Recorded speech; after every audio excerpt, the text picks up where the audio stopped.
गुरुजी, मैं पानी का लोटा चढ़ाते चढ़ाते मेरा पूरा कम से कम मेरे को 8 साल हो गया, पर मेरी जिंदगी में सुख बिल्कुल नहीं आया।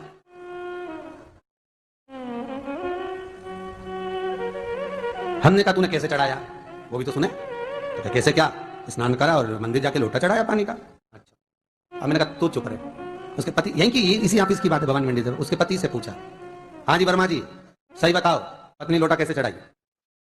गुरुजी, ना जाने कहाँ के महाराज के चक्कर में पड़ी, लोटा भर के पानी चढ़ाने जाए, नहाने के बाद बच्चा इतना सा रो रहा, चिल्ला रहा, पर उसको टच तक नहीं करे, किसी चीज के नहीं छुए, और बिल्कुल कोरी की कोरी साड़ी पहने, धुली हुई, पहले ही बाथरूम में टांग के धर दे, उसको कोई छू नहीं सकता, टाविल टच नहीं कर सकता, और ये सीधा के शंकर जी के फिर लोटा चढ़ाए। मंदिर में अगर किसी ने छू लिया तो वापिस आ जाए, नहाए धोए फिर जाए।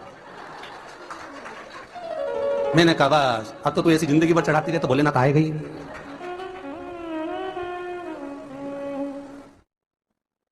सत्य बोलो रे, मिलेगा? कई लोगों ने पूछा शंकर को रिझाने के लिए कौन से कलर के कपड़े पहने कि शिव राजी हो जाए। शंकर को पाने के लिए कपड़ा बदलने की जरूरत नहीं होती, शंकर को पाने के लिए कलेजा बदलने की जरूरत होती है, शंकर मिल जाता है। कपड़े से शिव कभी नहीं मिला साहब। आप कौन से कलर के कपड़े पहन रहे हो, ये शिव प्राप्त नहीं करोगे हो।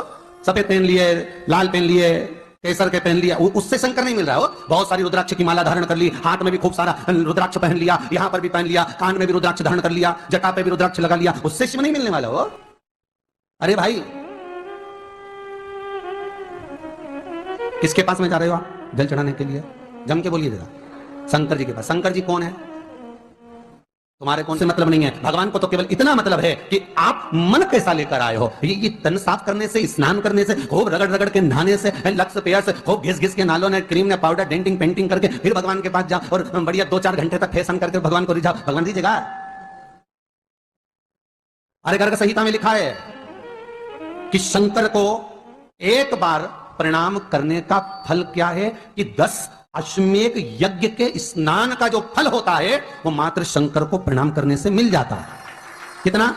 10 अश्वमेध यज्ञ के स्नान का जो फल है शंकर को मात्र प्रणाम करने से मिल जाता है। पर गर्ग संहिता कहती है कि 10 अश्वमेध यज्ञ के स्नान के बाद भी मनुष्य का जन्म वापिस मिल सकता है। मतलब वापिस तुम्हारा जन्म हो सकता है, किसी भी रूप में हो, जन्म हो सकता है। पर शिव पुराण कहती है, गर्ग संहिता कहती है, स्कंद पुराण कहती है, नर्मदा पुराण कहती है कि महाराज इतना जरूर है कि शिव को प्रणाम करने का फल उतना है कि 10 अश्वमेध यज्ञ के स्नान का फल मिल जाता है। पर गर्ग संहिता कहती है कि शंकर के चरणों में अगर प्रणाम कर लिया तो यह पक्का है कि अश्वमेध यज्ञ का फल भले कट जाए पर शंकर के प्रणाम का फल नहीं कटता, उसका वापिस जन्म नहीं होता और वो शिव का हो जाता, वो शंकर का हो गया, फिर उसका जन्म नहीं है हमारा।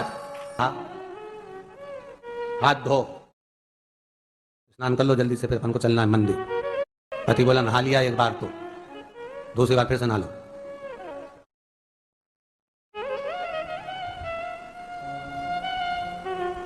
गया अपनी के ना माने तो कहीं घर में चंद्र घंटा से माथा बिड़ा, स्नान करा फिर आया, चल पलंग पे बैठ गए।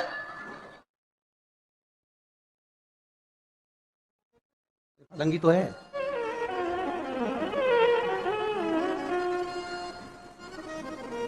फिर से नहा के आओ, फिर नहाने भेज दिया। होता एक सास बेचारी मायके जाना था, मौसी के यहाँ शादी थी, अब उसने बहू से कहा बेटा मेरे को जाना है अपने घर में छोटे से लड्डू गोपाल, उनकी सेवा है, तू एक काम कर कि तू सेवा कर लेगी क्या? हाँ मम्मी, उसमें क्या है, करना क्या तुम बताओ, बस सुबह से 3 बार ताली बजाना, भगवान को उठाना, पात्र में रख के नहलाना, उनको पोंछना, कपड़े पहना देना, इत्र लगा देना, चंदन लगा देना, मुकुट लगा देना, सुंदर हल्कावली सब पिनाने के बाद में भगवान को दर्पण दिखाना, जब भगवान को कांच दिखाए, दर्पण दिखाए, भगवान मुस्कुरा दे तब भगवान को भोग लगा देना। हाँ मम्मी, इतना तो मैं करूंगी, और बाद में भगवान को वापस सुना देना। हाँ इतना सा कर लूंगी। सास बेचारी कह के चली गई। अब बहू सुबह से उठ के 3 बार ताली बजाई, भगवान को उठाया, बिठाया, नहवाया, तैयार कर दिया, तैयार करके जो दर्पण दिखाया तो भगवान को मुस्कुराया ही नहीं। अब इसको कौन समझाए कि पीतल की मूर्ति कोई हंसे है? पर उसने तो विचार करा कि सास कह गई भगवान जब मुस्कुरा दे तो उनको भोग लगा देना। अब भगवान तो कोई मुस्कुराई नहीं, दर्पण दिखा, इसको लगा कि मेरी सेवा में कोई कमी रह गई, इसने भगवान का कपड़ा वपड़ा वापस उतारा, इनको वापस रजाई में सुला दिया। अब भगवान को वापस रजाई में सुलाया, फिर आ गई 3 बार, फिर ताली बजाई, भगवान को फिर उठाया, फिर बिठाया, बिठाने के बाद में फिर उनको कपड़े वपड़े पहनाकर फिर दर्पण दिखाया, पर भगवान तो मुस्कुराया ही नहीं। ये वापस इस सेवा में गलती रह गई, वापस इसने सब कपड़ा उतारा, भगवान को फिर सुला दिया। सुबह 8 बजे से नहा रही, कपड़े पहना रही और सुला रही, 1 बज गई, कुछ गलती रह गई होगी अपने सास के। अब की बार फिर भगवान को नहवाया, भगवान भी मन में सोचे नहवा ही नहवा रही, खवा तो कछु ना रही। 28 बार नहवा दिया, इसके बाप का क्या जाए, 29 बार भी नहवा देगी, सर्दी होगी तो हमको होगी, इसका क्या जाए, नहवा ही रही है और खवाती कुछ नहीं, फिर सुला देती है, फिर ताली बजा, अब क्या फिर आ गई और 29वीं बार फिर बैठ गई और फिर भगवान को नहवाया, कपड़े पहनाया और पहनाने के बाद भगवान का श्रृंगार करके जैसे ही दर्पण उठाया, उठा के जो भगवान को दिखाने लगी, भगवान ने मन में सोचा आपकी बात तो हंसी हुआ क्या कुछ भी हो रहा, और भगवान दोनों दांत दिखा दिया।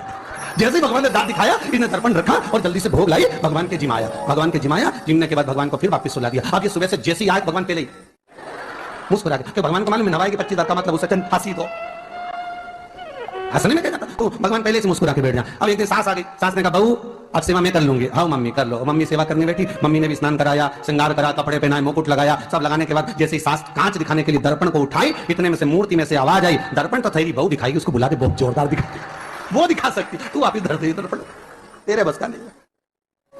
भगवान को भी लगा कि भैया सामने, अब इसमें कोई दिखावा था क्या, प्रेम वात्सल्य था, भगवान भक्ति के बल पर ही था।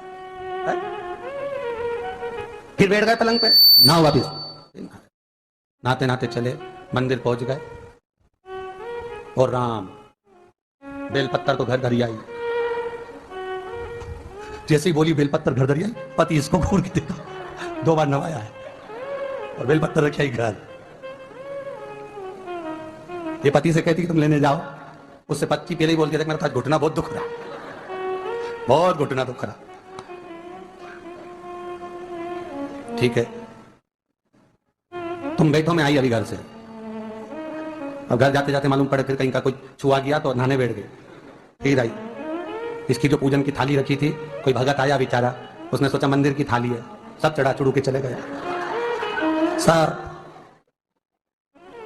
पति से बोली तुमने अकेले ही पूजन कर ली, मैं तो करा ही नहीं, मैं नंदी जहां बैठा उसके पास में बैठा, मैंने हाथ नहीं लगाया, तो ये सामान कौन चढ़ाया, इनकी आई थी, सब चढ़ा।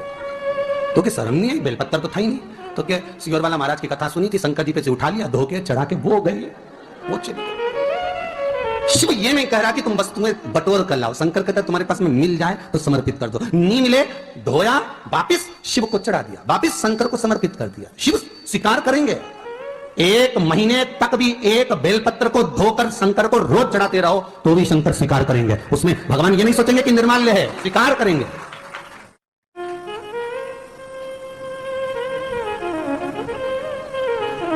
इसका मतलब ये नहीं है कि तुम मंदिर के घर से अगर पास में लगी हो, नजदीक में लगी हो, 8, 10, 15 घर छोड़कर कुछ थोड़ी दूरी पर भी बेलपत्र लगी हो तो लेकर जरूर जाना, नहीं तो कहीं कहीं कितनी आलसन। उन्होंने कहा सियोर वाला महाराज बोला तुम तो उठा चढ़ा दो, तो भगवान के मंदिर में बेलपत्र नहीं जाए मालूम पड़े हो, तो ऐसा नहीं है कि नहीं जाए, जाओ, पास में लगी हो तो लेकर जरूर जाओ, भगवान को